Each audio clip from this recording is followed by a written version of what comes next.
Hi everyone, I'm Donna Stellhorn, your practical astrologer, and today we are talking about the full moon. It's on August 9. It's at 17 degrees of Aquarius. The Lion's Gate lines up a day before this full moon, and that unprecedented talent triangle I've been talking about is lit up because Mars is forming a kite pattern, activating the energy. Yeah, that sounded like a lot. It's a lot, and that's what we're going to talk about. In unprecedented times, it's very important to be flexible and resilient, and this full moon in Aquarius gives you a chance to change directions while you're in motion. So this is the energy that I'm seeing for this full moon. It's that Mars is making a trine both to Uranus and to Pluto, and it's making that opposition to Saturn and Neptune, and that forms this kite configuration. So while you are doing all of the things that you're doing, and there are lots of things that you're doing, you can, say, shift one direction towards Uranus and do something completely unexpected, out of the box.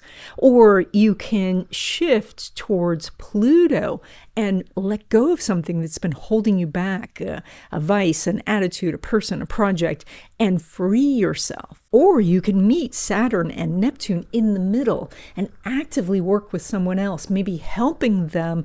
So putting aside your desires and your goals and really focusing on them. And as you do, you get the insights and spiritual healing that you need. And all of this comes down to the fact that what's most important right now is flexibility and resilience.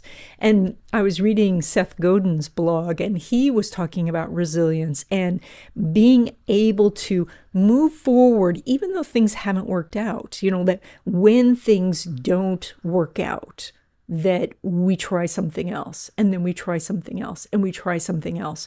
And that continual knocking at these different doors is what brings us opportunities. And if you would like to know more about what's ahead for you in 2025 and 2026, I do readings. I do all types of astrological readings. That means progressed readings, solar return readings, readings for compatibility, to start your business, for timing.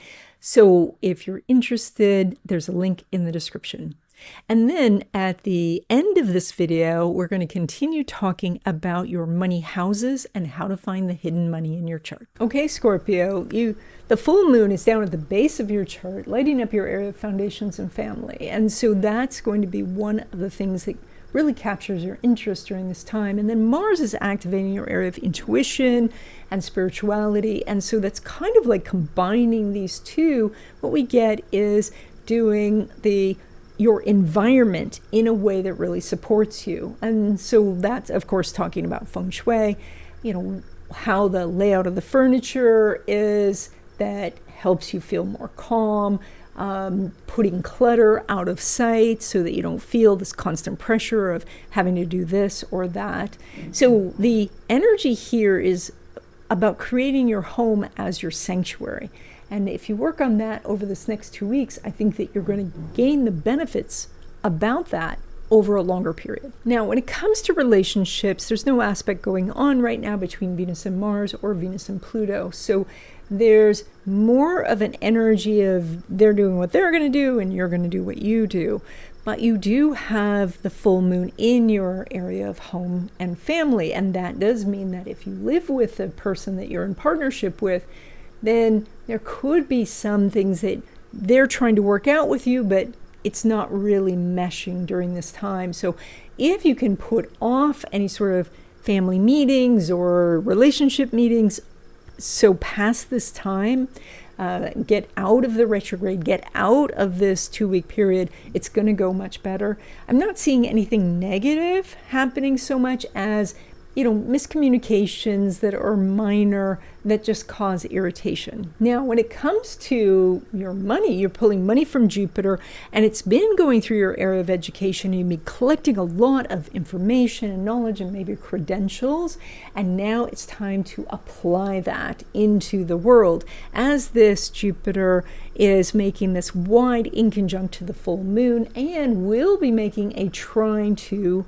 the North Node. Now that is that as you start to take steps on it, then the path that you're supposed to take lights up, and you'll see, oh, I'm supposed to do more sales, or I'm going to be behind the scenes, or this is the type of investment that I want to be doing. Now, when it comes to money from business or investments, you're making about the same as usual, as Mercury, being retrograde, has now moved out of orb with Jupiter, so they're not really talking to each other.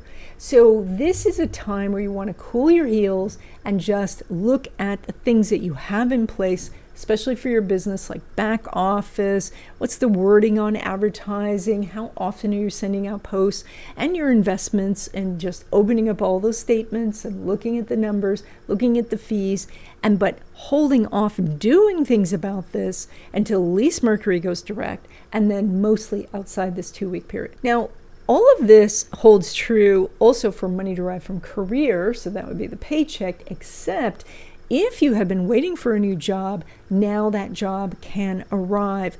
So this is also if you have accepted a new job after the 11th, when Mercury goes direct, then consider signing the paperwork and getting this job, making it official. So you have some very positive job energy, while getting a raise could get delayed. So just ask for it, set up the meeting, at least after Mercury goes direct, but mostly outside this 2-week period. Okay, in the third section of this video, there is a little tutorial, but first I have a couple of announcements, and one of those is about the tutorials themselves, and that is that as a member, you get direct access to these tutorials. You get them all in a little series, and there are additional videos, deep dive videos, behind the scenes videos, and so if you're really interested in astrology, then consider joining. The join button is on YouTube. It's right by the subscribe button, and so I would love to have you as a member. And then, in case you don't know already, I give a free class every month.